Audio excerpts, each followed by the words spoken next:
Alors aujourd'hui, chantier rénovation. Rénovation en l'occurrence, c'est remplacement d'une porte. Il y avait dans cet espace une porte qui était une porte en PVC qui a très mal vieilli. Et je vais donc poser maintenant cette porte. Alors celle-ci, elle est en alu, elle est laquée, ça veut dire qu'elle va bien vieillir en tout cas beaucoup moins vite. Et en plus, elle est isolante et de surcroît, elle va assurer une véritable sécurité pour le local. Première étape de la pose, la préparation du tableau de baie. Alors pour cette préparation, il a fallu travailler un peu la maçonnerie, c'est-à-dire qu'à la meuleuse et au burin, j'ai créé ici une feuillure dans laquelle va venir s'encastrer le dormant de la porte. Et j'ai aussi prévu de chaque côté des emplacements pour venir sceller la porte avec les pattes. Alors j'ai repéré les emplacements des pattes et chaque patte va être fixée dans le dormant avec une vis autoforeuse.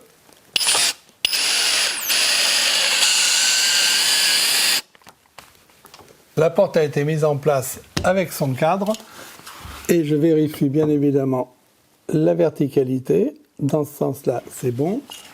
Et verticalité aussi du bâti. On est pas mal. Et là, pour assurer la verticalité parfaite, je cale avec des petits morceaux de bois. Alors la verticalité est évidemment essentielle pour que la porte s'ouvre et se ferme parfaitement. Là, c'est bon, on va pouvoir sceller.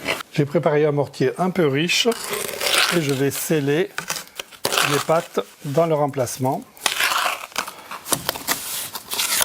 Alors pour terminer le rebouchage périphérique, je vais utiliser du mortier adhésif. Il va me permettre à la fois de renforcer la fixation et d'assurer l'étanchéité périphérique autour du bâti.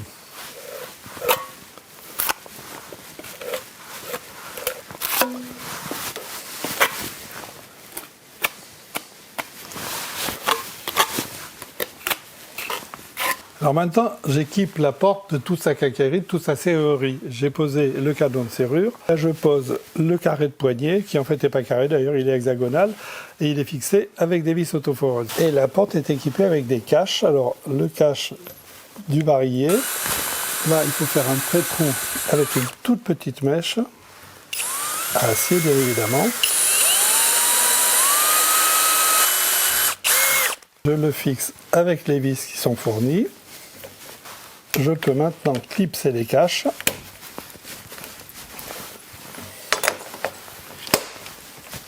Et pour finir, poser la poignée.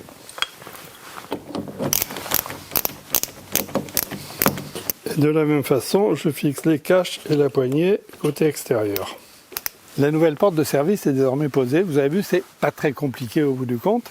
Alors cette porte a des qualités bien évidentes que je vous ai dites, c'est qu'elle est en alu, elle est isolante, elle est parfaitement étanche et de surcroît elle assure une vraie sécurité. Une précision importante, c'est que cette porte elle vient d'un site, la boutique du Portail, qui est à la fois un fabricant et un distributeur.